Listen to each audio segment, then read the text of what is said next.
But my music's always been quite.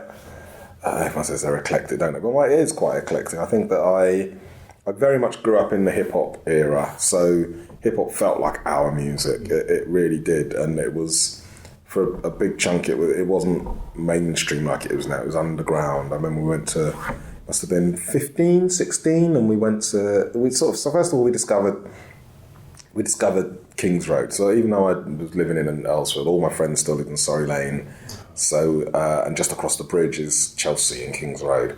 And we discovered, just across this little bridge near our house, there's this whole world of like rich, attractive women who had just had a different mindset and were like, wow, and thought we were like the gangsteristic gangsters they'd ever seen because we were just like black, basically. But they thought we were like proper yardies and rough people and what have you. And we kind of played on that a bit. And but we were, so there was I remember a very distinct sort of separation in the black community on, so there were the sort of, I guess the freaky deakies, that we were into jazz funk, rare groove, this sort of thing.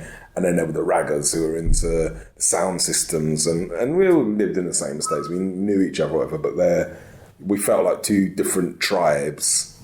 And it kind of felt like hip hop joined them. It felt like hip hop had links to, the sound system kind of thing, and it also, depending on who, there were links to the sort of the jazz and the rare groove thing for hip hop. So I mean, hip hop was if I think of my music, I think of hip hop, and I think of sort of, I know, the Public Enemies and this sort of thing. That's what politicized me as well. That's the first. I had all these thoughts and these views, but it was listening to that and going, what does that mean? Me going, oh, that was what politicized me. And actually Billy Bragg, the white left wing musician. So musically it was, and when we were into rare groove, that was a real sort of navel gazing.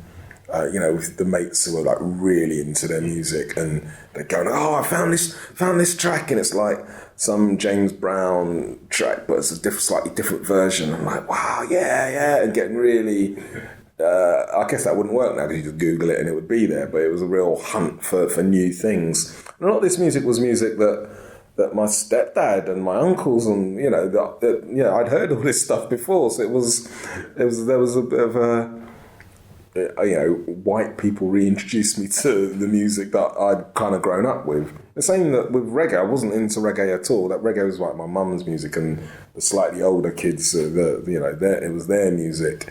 And then, I went to university or whatever, and white people reintroduced me to like Bob Marley and stuff, and like, that's really good. Oh, that's like, really interesting that it went that way round.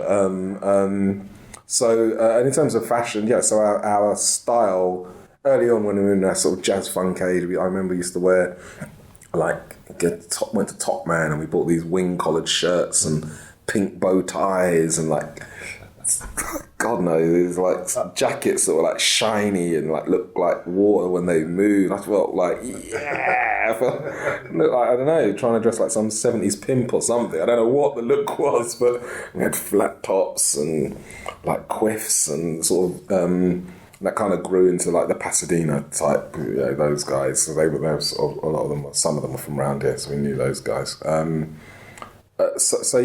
Fashion wise, I mean, I never had much money, to be honest, so it was always quite